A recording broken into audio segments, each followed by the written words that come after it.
Did you know that Jamaica had a tramcar system way back in the early 1800s? Or maybe like most persons you have no idea what a tramcar even is. Let me explain.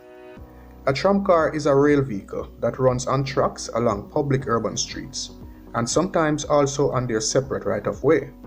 The lines or networks operated by tramcars are called tramways. Tramways powered by electricity were the most common type historically and were once called electric street railways. Trams also include horse cars that were widely used in urban areas before electrification. Tram lines may also run between cities and towns and are partially grade separated even in cities. Trams very occasionally also carry freight. Tram vehicles are usually lighter and shorter than conventional trains and rapid transit trains. However, the differences between these modes of public transportation are often indistinct. Some trams may also run on ordinary railway tracks. A tramway may be upgraded to a light rail or rapid transit line, or two urban tramways may be connected to an interurban, etc. Most trams today use electrical power, usually fed by an overhead pantograph, in some cases by a sliding shoe on a third rail or trolley pole. Let me know if you understand all of that. With that out of the way, let's go back in time to 1800s, Kingston, Jamaica. Jamaica is about 82 kilometers wide and 234 kilometers long. Its north coast is about 383 kilometers south of Cuba and 537 kilometers west of Haiti. Jamaica was a British colony from 1655 until 1958. It became a fully independent state in 1962. A steam railroad that opened in 1845 between its capital Kingston and Spanish Town was one of the first railroads in the Americas, preceded only by lines in the United States, Canada, and Cuba. So Jamaica never get the first railway in the world, or in the Western Hemisphere for that matter. And there's a video coming up about that. Kingston's population was approximately at the time 50,000 in the 1900s and about 592,000 today. The Jamaica Streetcar Company inaugurated the horse car system in Kingston on the 13th of November, 1876. Trams circle the area and reach Raytown on the east, Maypen Cemetery on the west, and Constant Spring 6 miles north of the city. The vehicles came from John Stephenson Company in New York. No suitable picture of them could be found, but on screen is a JSCC token. That's a Jamaica Streetcar Company token. That's what you use to get on the tramcar.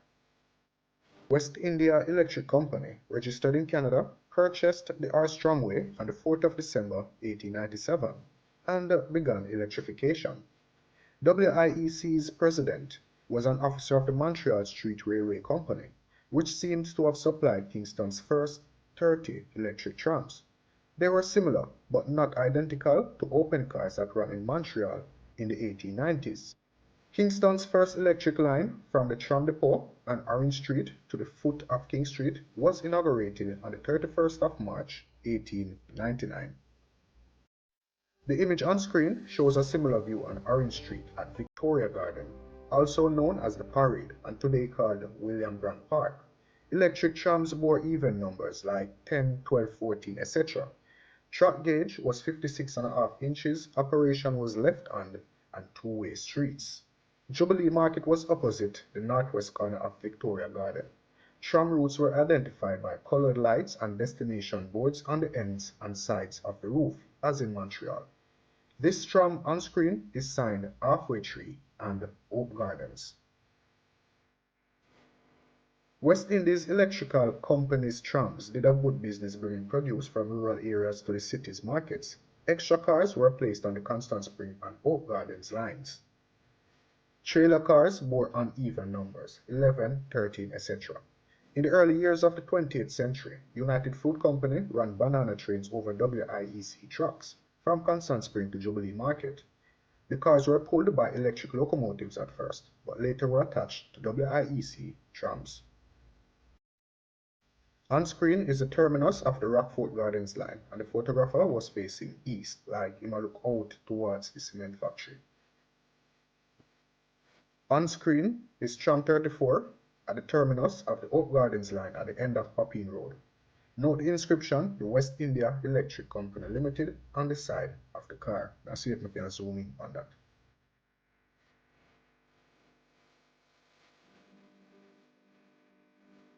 An earthquake in 1907 took 800 lives and damaged large sections of the Kingston tramway system. 5 cars were destroyed, but partial service resumed within a few days. Luckily, WIEC, that's West Indies Electrical Company, had ordered 6 new trams the previous November from J.G. Brill Company in Philadelphia. Here is a page from that company's monthly publication, Brill's Magazine, Philadelphia, March 1907, from page 91. And that's gonna be on screen, guys.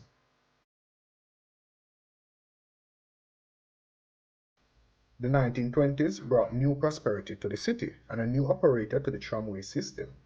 On the 25th of May 1923, the West Indies Electrical Company was absorbed by a new Canadian organization, the Jamaica Public Service Company. That kind of weird, it be a Canadian organization and it named Jamaica Public Service Company. They thereafter provided all electrical utilities on the island. The McGraw Electric Railway Directory of 1924 reported 39 passenger motor cars, 1 motor service car, 1 motor freight car, 6 trailer freight cars, and 2 locomotives operating on a 26.62 miles of track in Kingston. The photograph on screen was taken on King Street in and around 1930. This colorized postcard on screen shows another section of King Street in the 1930s. The World Survey of Foreign Railways, published in 1933, recorded 44 passenger motor cars, 5 passenger trailers, and 2 freight trams running on 43 kilometers of track in Kingston. Apparently, the company acquired many more vehicles after 1907, although no more orders were received by U.S. builders. The photograph on screen was taken in 1939 at the end of the Oak Gardens line. The car is in the same position as Tram 34 in the postcard view before. The busy scene on screen is dated February 1944. The photograph on screen was taken in November 1944. Scene is the terminus of the Constant Spring Line, where 40 years earlier, United Fruit Company loaded its banana trains for their journey over tramway tracks to the city. Jamaica Public Service Company closed the Kingston tramway system on the 10th of May 1948. Jamaica Public Service Company then claimed that it could not afford to maintain the right-of-way or construct needed extensions. The entire system, all lines, ran until the end. Company records indicate that because of a public protest, the Rockfort Gardens line continued operation for a few more months until approximately August 1948. An unusual aspect of the Kingston tramway was that all its passenger cars seemed to have been identical and remained identical and unchanged throughout their lives. They were superbly maintained but were all sold for scrap in 1949. Ever heard of Navassa Island? Well, don't feel bad, you're not alone. Although many people have never heard of this island before, its recorded history dates back to Columbus's time. According to online sources, the island is an uninhabited speck between Haiti and Jamaica, barely bigger than the New York City's Central Park, and it has a very bizarre and bloody history. Its history includes an ongoing territorial battle between Haiti and the US.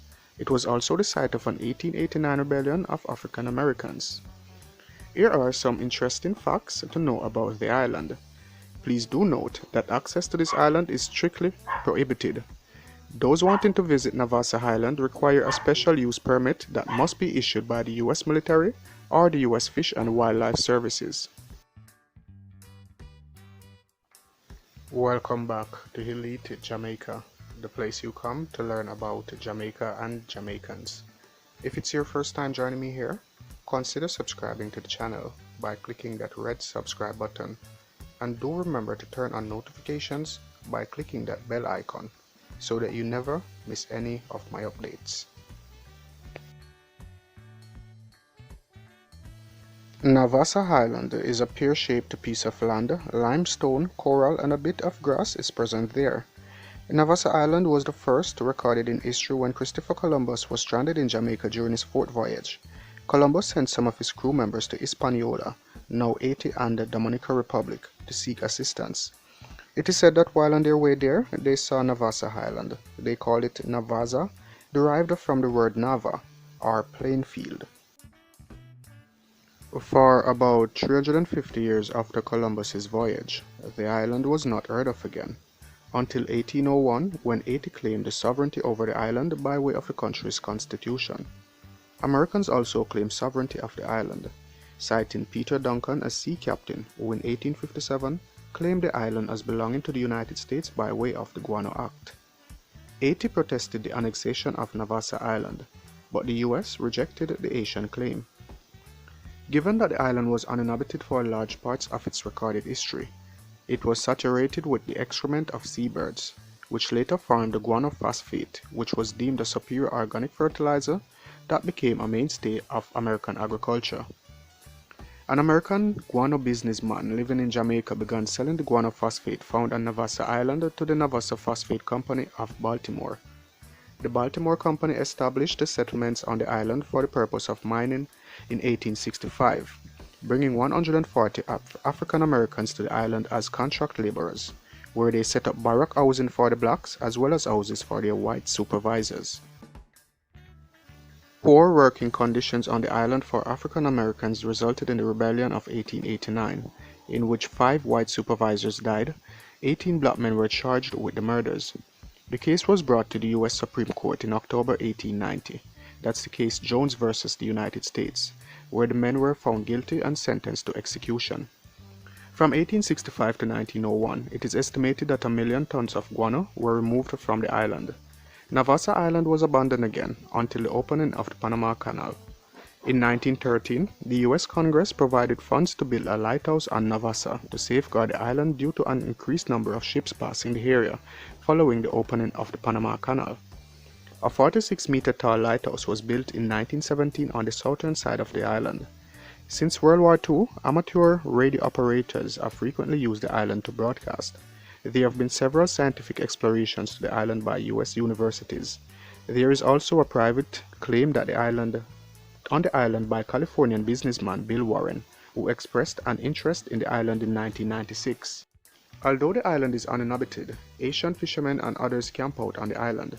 There is no airstrip, and the island has no harbors. Navassa Island has an unofficial flag which was first hoisted on December 7, 2001. The flag was designed by Mr. Ari Wheeler. The island has 8 endemic species of reptiles. 4 of these prominent species are now classified as extinct. The United Islands of Jamaica. 10 islands owned by Jamaica you did not know about. Jamaica is the 3rd largest island state in the Greater Antilles and the only one surrounded by the Caribbean Sea. A fact we as Jamaican citizens have known for years. But did you know that Jamaica isn't a single island? In fact, Jamaica is the main landmass of a 28-island archipelago. An archipelago, by the way, is a chain, cluster, or collection of islands. Indeed, some of these islands are no larger than a small field and are mostly exposed masses of sand, grass, and coral jutting up from under the depths of the Caribbean Sea. But don't let the size trick you. They all hold some importance.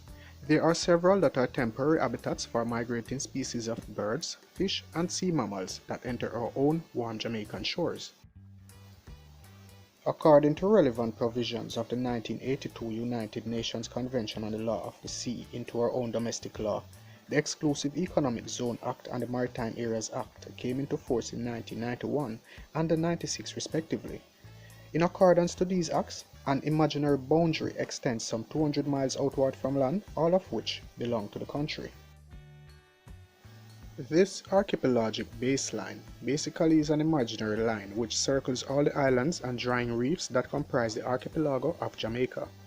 The boundary crudely runs all along the north coast from Moran Point to the South Negrin Point, where it departs the coast to Southwest Rock. At Southwest Rock, some 89 nautical miles due south out to sea, the archipelagic baseline then travels east past the Pedro Keys off the coast of St. Elizabeth to Blower Rock, to the Moran Keys off the coast of St. Thomas, and finally back to Moran Point. With only 10,990 square kilometers in area, there isn't much that Jamaicans don't know about our famous island home. But what about the rest of our relatively isolated smaller islands? Navy Island, Bobby Keys, Port Royal Keys, Pedro Keys, Carburetor Island, Morant Keys, the Goat Islands, Needle Islands. Those are just a few of the names of the many offshore lands that lie within our boundaries. But what do you know about them? Elite Jamaica presents some interesting tidbits about the archipelago of Jamaica. Welcome back to Elite Jamaica, the place you come to learn about Jamaica and the Jamaicans. If it's your first time joining me here, consider subscribing to the channel by clicking that red subscribe button. And remember to turn on notifications by clicking that bell icon so that you never miss any of my updates.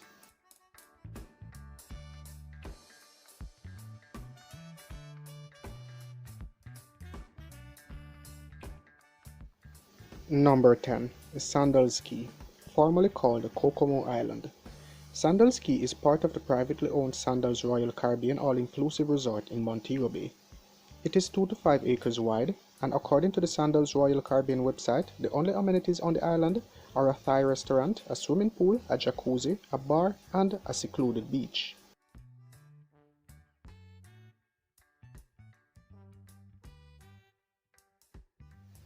Number 9. Pedro Bank. Pedro Bank is a large bank of sand and coral, partially covered with seagrass about 80 kilometers southwest of Jamaica, rising steeply from a seabed of 800 meters. Pedro Bank was originally named La Vibora, or the Viper, by Spanish mariners because its shallow reefs, rocks, and shoals were laid out in the shape of a gigantic serpent. It was once a busy and treacherous shipping passage used by seafaring Europeans in the 16th and 17th centuries. Today, the bank is known for its economic and cultural importance as the main harvesting ground for queen conch in the Caribbean. Pedro Bank is highly valued by the local fishing community, who have been operating on the bank and using its small quays as a base since the 1920s. Number 8. Great Goat Island. Great Goat Island is located less than a mile southwest of Elsha Hills and located within the Portland Bight protected area. The island, as of September 2013, is being considered as the base for a Chinese-funded logistics hub. I heard the government wants to put a port in a protected area, but what about the plants and animals? I hope them know if they mash up the coast for this port, we're going to feel the effect worse from the storm. Remember me tell you that. They say we will get jobs, but we've heard those promises before. I am confused. We need more information before we can decide if this thing is good for us. The Portland Bight protected area is irreplaceable. Don't sell out Jamaica. Number 7. Though a part of the Goat Islands chain, Little Goat Island is actually owned by the United States. On September 2, 1940, the United States obtained a 99-year lease on the Little Goat Island under the Destroyers for Bases Agreement with the United Kingdom. This agreement was ratified on March 27, 1941, after which the United States built a seaplane base on the island. Shortly after World War II, the base was abandoned by the United States, but nonetheless they retained a lease on the island. Number 6. Navy Island. Navy Island is a 64-acre island off the coast of Port Antonio, formerly owned by actor Errol Flynn. Until fairly recently, the island has been maintained as a tourist resort and attraction, with a club, bar, beaches, water sports facilities, marina, wedding chapel, and African-style cottages. Originally, the island was given to Governor Lynch for services to the British Crown and the name Lynch's Island. Subsequently, it was used by the Royal Navy for a gun battery at the eastern end to complement the fort built on the mainland.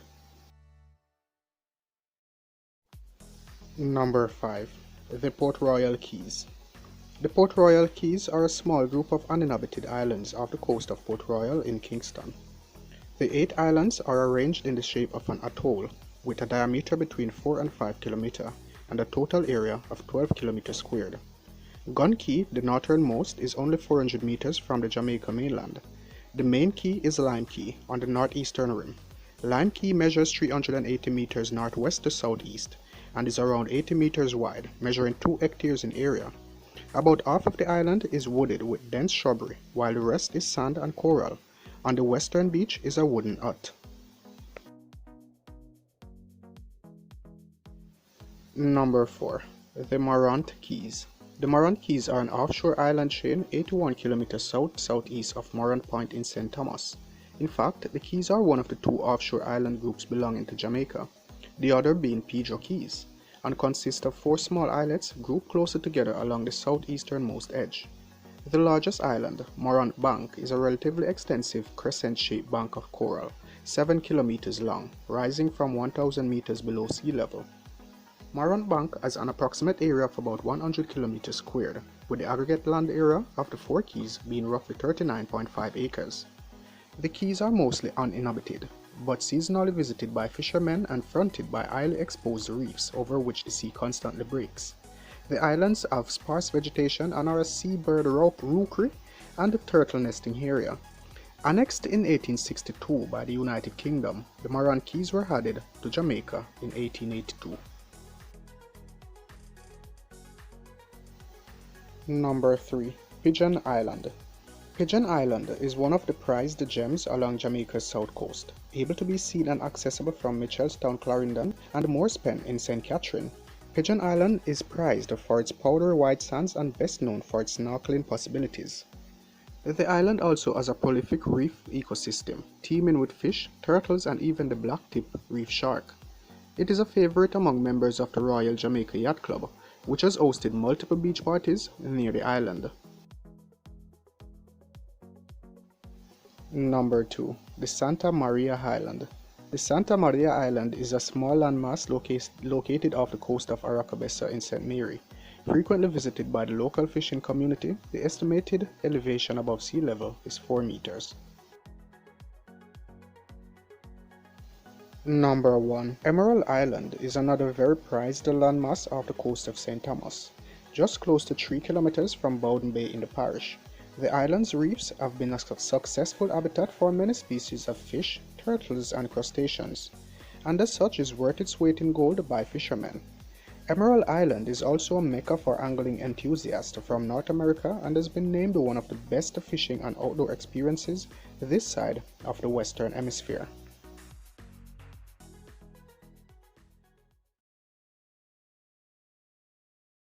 But before we explore the parishes we know today, it's only fitting to begin with the ones that no longer exist.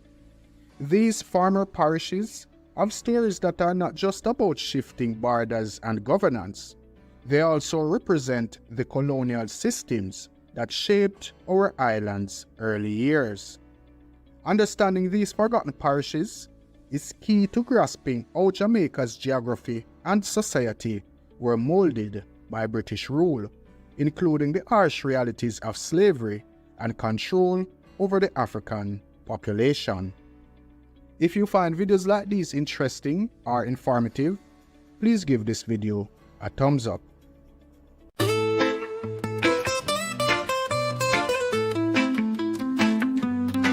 In the land of sun and sea, lost parishes of history.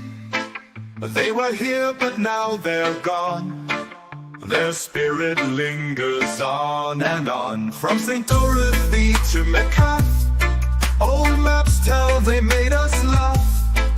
Hidden gems from way back then, their stories shall rise again. Oh, the parishes of the past, in our hearts their memories last. Though their names have faded away, their legacy stays here to stay. Before the parishes were born. In the years following the English conquest of Jamaica in 1655, the island was divided into military-controlled areas rather than parishes. The English, still unsure of how to handle the vast land they had acquired, created a system of regimental plantations, where soldiers were given authority over key territories. These plantations weren't just about cultivating crops. They were designed to impose control over the enslaved Africans, who were rapidly becoming the backbone of Jamaica's economy. The soldiers were responsible for ensuring the productivity of the land, but also for maintaining order, an early form of systemic control that was necessary to manage a growing enslaved population. This system of regimental plantations on the southern flatlands while appearing to be about agricultural productivity, was rooted in the enslavement of African people. It was the brutal labor of enslaved Africans that drove these early agricultural endeavors, while the military command ensured that any potential revolts or disobedience could be swiftly crushed. The British needed a way to enforce control over both land and people, and this structure was the first step in their system of domination. By 1662, the island was still without formal parishes. Instead, it was divided into 10 districts, with military leaders maintaining their tight grip. The precinct of Port Morant was in the eastern region, which is now part of St. Thomas. The precinct of Morant also included areas of modern-day St. Thomas. Yalas, known back then as the precinct of Yaloth, is still a prominent area within St. Thomas. Legeen likely corresponds to modern-day Legani and comprised back then Kingston and St. Andrew. St. Jago de la Vega, now known as Spanish Town, was referred to as Angelo del Vega and was part of the larger St. Catherine region. The area between Black River and Boa Savannah would be in today's St. Elizabeth along the southern coast. Angles Quarters, now known as Middle Quarters, is located near the border of St. Elizabeth and Westmoreland.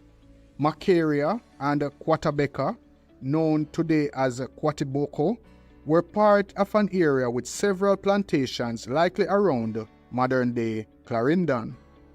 Quanboa, now Guanaboa Vale, was likely a location in St. Catherine. And lastly, Point Kagwe refers to what is now Port Royal, a significant historical site located at the entrance of Kingston Harbour. These precincts formed the foundation for Jamaica's current parishes. Also, in addition to these original precincts, Jamaica's parish boundaries saw several changes over time. At one point, the island had as many as 22 parishes before further consolidation shaped the current layout. But while this video focuses on the precincts, there are other videos on this channel where I dive into those 22 parishes in detail. If you're interested in learning more about them, I encourage you to check out those videos. However, as the plantation economy expanded and the population grew, largely due to the forced migration of more enslaved Africans, the British saw the need for a more structured civilian governance system.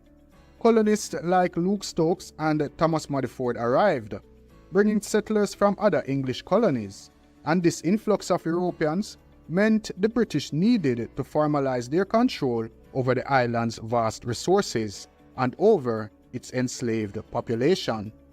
The establishment of parishes was not just about governance. It was a tool of control designed to better manage the economic system that thrived on slavery. So now that we have set the stage for how the British established control over Jamaica, let's take a look at the parishes that no longer exist. St. George. St. George was one of Jamaica's original parishes, named after St. George, the patron saint of England. It was located in the northeastern part of the island and was known for its agricultural output, particularly in sugar production. During the height of Jamaica's plantation economy, St. George played a significant role, with its sugar plantations driving much of the economic activity in the region. The parish was not only valuable for its crops, but also for the strategic location along the coast. By 1866, the parish of St. George was dissolved, with its land being absorbed into St. Mary and Portland. Though the name has faded, the region's impact during the plantation era remains part of Jamaica's economic history. St. David. St. David Parish was created in the early days of Jamaica's colonial history and was named after St. David, the patron saint of Wales. Located on the eastern side of the island, it was a relatively small parish compared to others. Much like its neighbors, St. David was primarily agricultural, with sugar and coffee being the main sources of income for the local population. Though not widely known as other parishes, It contributed to Jamaica's economic development during the plantation era. In 1866, as part of a broader reorganization of the island's political geography, St. David was merged into the neighboring parish of St. Thomas. While the name is no longer in use, the land that once made up St. David remains an important part of the region. Metcalfe. Metcalfe Parish, one of the lesser-known areas, was created during the colonial period and was named after Sir Charles Theophilus Metcalfe, a British colonial governor in Jamaica. The parish was situated in the northeastern part of the island, primarily serving agricultural purposes. Sugarcane, coffee, and pimento were among the key products that fueled the local economy, though Metcalfe remained less prominent compared to its larger neighbors. By 1866 also, Metcalfe Parish was merged into St. Mary. Today, only a few historical records remain, but the legacy of Metcalfe lives on through the agricultural contributions that helped shape Jamaica's export industry. St. Dorothy. St. Dorothy Parish, named after the mother of a British governor, was located in the central part of Jamaica. It was a productive agricultural area, with sugar plantations dominating the landscape. The parish was small, but played its role in Jamaica's plantation-based economy. St. Dorothy's location made it a vital area for crop cultivation, and it benefited from a fertile environment that supported farming activities. In 1866, St. Dorothy was absorbed into the neighboring parish of St. Catherine. Though the parish name has disappeared, the land continues to thrive under the administration of St. Catherine, contributing to Jamaica's agricultural industry. St. John. St. John Parish was established during the early colonial period, and like many other parishes, it was heavily focused on agriculture. It was located in the central part of Jamaica, with vast fields of sugarcane and coffee shaping its economy. The fertile lands of St. John made it an essential part of the island's plantation system, and its location also made it an important hub for trade and commerce during the colonial era. In 1866, St. John was merged with St. Catherine Parish, and while the name has faded, its impact as a key contributor to Jamaica's agricultural wealth lives on in the region it once occupied. And if you know, you have St. John's Road in a Spanish town same way. Yeah? St. Thomas in the Vale. St. Thomas in the Vale, not to be confused with St. Thomas in the East, now simply St. Thomas, was another agricultural powerhouse in Jamaica. Located also in the central part of the island, this parish was known for its sugar estates and played a crucial role in Jamaica's economy. The name, in the Vale, comes from its geographic location in a fertile valley, ideal for cultivating sugarcane and other crops. In 1866, St. Thomas in the Vale was merged into the larger St. Catherine Parish. Despite its disappearance from the map, its legacy continues through the land and agricultural productivity that remains part of St. Catherine today. Vere.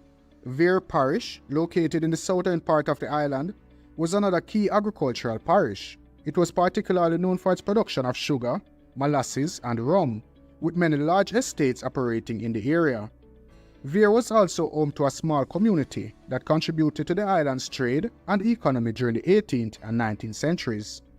In 1866, Vere was absorbed into the parish of Clarendon, where its rich agricultural tradition continues to be celebrated. The history of Vere still resonates in the landscape and farming activities of the region today. Port Royal. Port Royal was once one of the most infamous and prosperous places in Jamaica. Established during the colonial period, it quickly gained notoriety for being a hub of pirates and privateers in the 17th century. Located in the southeastern part of the island, it was a booming port where wealth flowed in and out. However, its fortunes changed dramatically after the earthquake of 1692, which caused much of the city to sink into the sea. What was left of Port Royal gradually diminished in importance, but it still remains a historic site that draws fascination to this day. In 1866, the boundaries of Port Royal Parish were dissolved, and its territory was divided between the parishes of Kingston and St. Andrew. Although Port Royal no longer holds the status of a parish, its legacy as a center of piracy, wealth, and disaster continues to define its place in Jamaica's history. And that is the story of Jamaica's forgotten parishes. These parishes may no longer exist on the map, but their histories are woven into the very fabric of the island's development. From the bustling streets of what was once Port Royal to the fields of St. George, the legacy of these parishes lives on in the places that absorb them. It has so far proved an impossible task to pin down the exact origin of the famous Fern Gully. In 1981, an 8-man technical committee advising the relevant minister on rehabilitating Fern Gully gave him a brief history of it, as far as they were able, but informed the minister that its origin was either obscure or lost. None of the early maps of Jamaica in the 18th and 19th centuries that I've looked at give any indication of Fern Gully, nor in almost all cases of a road following such a route. The map on screen comes from a tourist map of the island of Jamaica, published around 1900, in a pamphlet entitled The Happy Month in Jamaica, which was produced by the United Fruit Company to attract tourists to the island. This is the first map I have found which names Fern Gully and shows the road through it. The map was intended especially for a cyclist, who would certainly have appreciated the information on roads and on gradients, which the map included. Possibly, Fern Gully started out with an underground river flowing through caves, the roofs of which later collapsed. Some have suggested that it was created in the 1760s by a flash flood, but do not seem to indicate the source of this information. Edward Long, in his History of Jamaica, 1774, wrote, "Near Ocherias, or as it is now more commonly called, Cherias Bay, in this parish, the road from St. Mary passes through Walter's plantation to the westward up a steep hill. This road have been gullied very much about 11 years ago, by a heavy fall of rain in October. The skeleton of an Indian was laid bare to view, about 5 feet below the surface." End quote. But this does not seem to refer to Fern Gully, rather to the road eastwards into St. Mary. However, in 1785, it is said that the House of Assembly authorized expenditure on altering and completing the road from Moneague to Ocherias Bay, and that in 1800, the Journal of the Assembly referred to that road passing through the gully. It is also suggested that Fern Gully was at first called Ocherias Gully, but I have not so far found that name being used. So if anyone can throw some light on that claim, please, I'd really appreciate it. However, I have recently discovered references to it as the Gully Road, so I'm gonna include some of that here.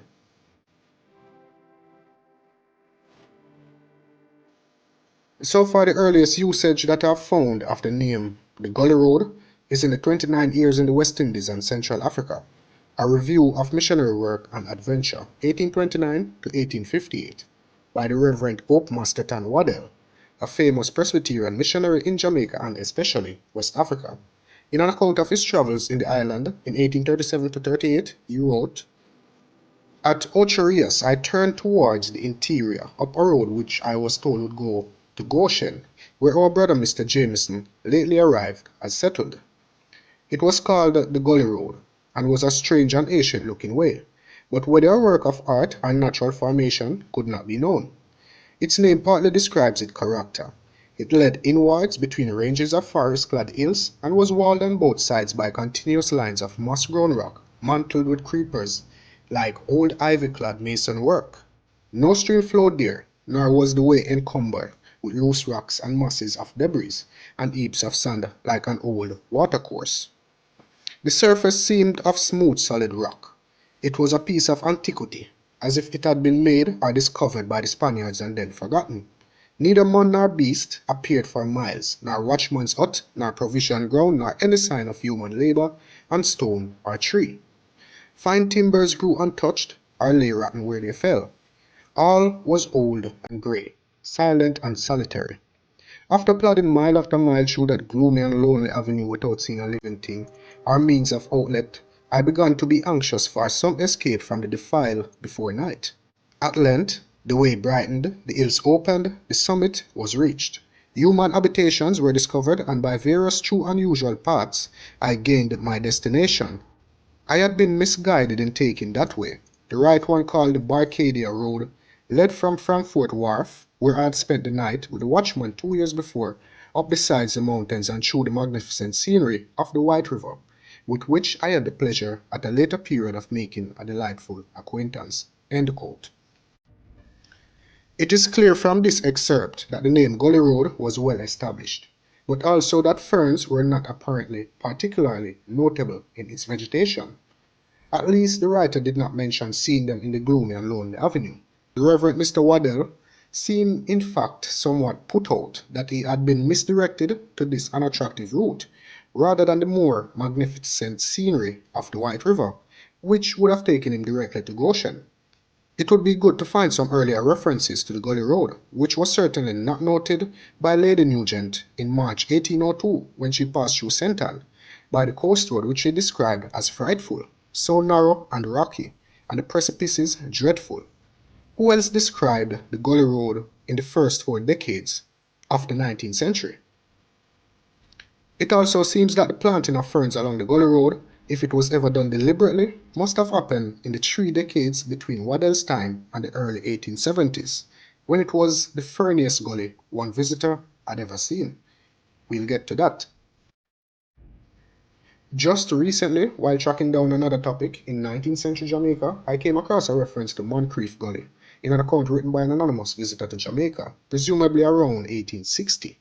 The gully described, from location and physical character, seemed to be what was later named Fern Gully.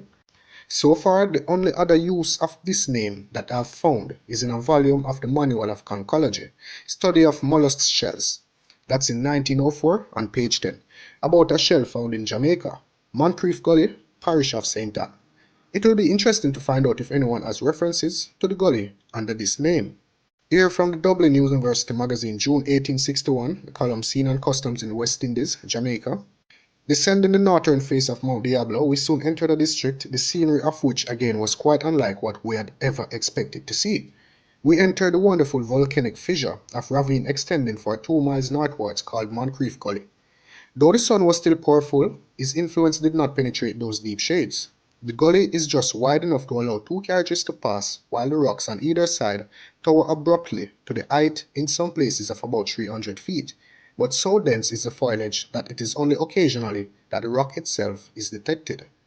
From every crevice and fissure, and from every base to the summit, trees, large and small, start forth, arch over and interlace their branches, and tower far up into the blue chink of the sky that is visible. They are densely covered with parasitical plants, and seem to be corded together with singular vegetable ropes. These, later in their turn, are also bound with convolvuli and sponsees, morning glory, otherwise known, which springing from below, catch the dependent suckers and climb up them, showing out at every leafy articulation a red, white, yellow, blue, or purple blossom. Occasionally, a fallen tree with its load of parasites, stay like ropes, bridges the ravine, and a stray, slanting beam broke through some slight opening. The effect was enchanting. End quote. It is interesting that the word fern occurs only once, perhaps relating the description more to the Reverend Hope Waddell's grimmer account than to Marian North's ferniest gully. By the time Marian North traveled this route in 1871 and 72, it had become the very ferniest gully. Marian North was one of many artists who have visited Jamaica over the centuries. During her visit in 1871 and 72, she spent some time on the north coast and wrote of traveling back to the south through St. Ann, ascending some of the very ferniest gully she ever saw. This surely must have been what later became famous as Fern Gully, already well planted with ferns in the early 1870s, but not that date identified by the name it later acquired. The painting on screen seems to be of the fern walk in the mountains near Newcastle, but it does illustrate the type of vegetation she was recording. About the same time, Antonio Gallenga, a famous Italian writer and a correspondent for the Times of London, visited the island and wrote in the Pearl of the Antilles in 1873 of riding up the famous Gully Road. In 1883, Marian North's friend, Lady Brassey, wrote in her journal of her short stay in Jamaica. She wrote in glowing terms of her family's drive through the moonlit Gully Road. She and her husband and children were on one of the numerous cruises on their ship, the Sunbeam. Certainly from her description, Gully Road already deserved the Fern Gully title, which it was sure to assume in about 10 years' time. Also, in 1883, William C. Bates wrote of his visit to Jamaica in Appalachia, the Journal of the Appalachian Mountain Club of Boston. He also described the Gully Road. The Gully Road is a weird place, as steep as carriage roads can be, some 2 miles long and overshadowed by trees and steep banks. The sun may sometimes punctuate it, but not in the afternoon, if even at noonday. Dank moss and nodding ferns line the banks, and boughs meet overhead. A semi-twilight pervades. Here is the home of the solitaire, strange bird of the forest, seldom seen by man. Its call so mournful that it has been likened to that of a lost soul." End quote. The term Gully Road continued to be accepted name for the road out of Ocherias toward Monique, until it seems the promoters of the Monique Hotel decided that the phrase Fern Gully was more appealing in their advertisements, perhaps in part because of the fern craze of the period. There is also the suggestion that Fern Gully was created when it was planted with ferns by George Samuel Genman in the 1870s, when he was on the staff of Jamaica's botanical gardens. He is also acknowledged as something of an expert on Jamaican ferns. This sounds a reasonable possibility, but no evidence seemed to exist to support it. In an editorial in October 1879, and Genman's last report as superintendent of botanical gardens, the Gleaner referred to a new fern house where the scientific culture of this exquisite branch of the flora of Jamaica can receive due consideration, and to ferns of which a specimen of a fan species, a native of Jamaica but new to science, had been added to the gardens. However, neither when Genman left for British Guinea at the time, nor at the time of his death in March 1902, is there any mention of Fern Gully. In his introduction to his On the List of the Jamaican Ferns, Genman in fact makes it clear that his work on ferns had been confined to the Blue Mountains, particularly the southern slopes, and urges the need for similar work on the northern slopes. It seems fairly certain that whatever Genman's contribution to the study of Jamaica's ferns, he was not responsible for the wonderful Gully. Others also seem to believe that Fern Gully was planted up in the 1880s, and this certainly seems a reasonable proposition, since as we shall see, the first mentions of Fern Gully seem to come up in 1890. Michael Burke wrote in the Observer 29th of the 12th, 1905, that Fern Gully is a dried up riverbed in which a retired army major planted over 500 species of fern in the 1880s. However, I have so far not been able to find any mentions of this project. Whoever carried it out, again, perhaps someone can provide further information on this. While doing a little more research for this video, I came across another claimant to the creation of Fern Gully, whom I have not seen mentioned elsewhere. In the account of a meeting in Sentence Bay in 1933 attended by the MLC D.T. Wint, as recorded a claim by Charles Nicholas Hemming, a land surveyor of Claremont in St. Anne, to have surveyed Fern Gully for the government and to have planted all the ferns there in 1895. The audience apparently agreed with this claim, but in a letter printed a few days later, another St. Anne resident pooh-poohed Hemming's story. Guys, I'm gonna show you pictures of the letter on screen, alright?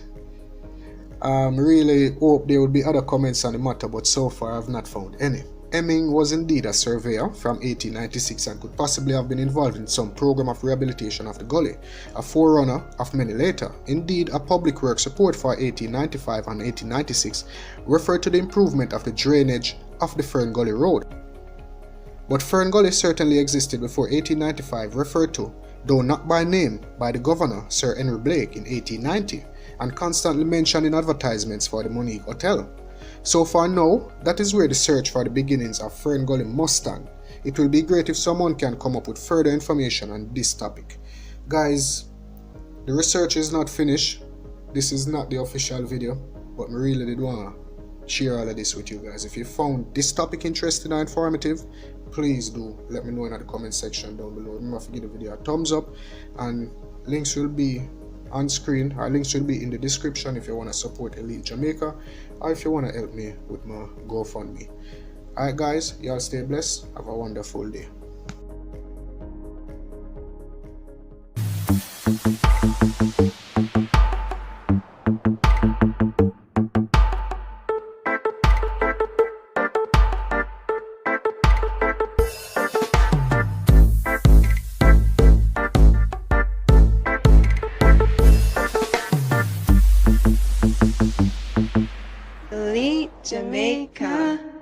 forget to drop a like and a comment. Don't forget to subscribe.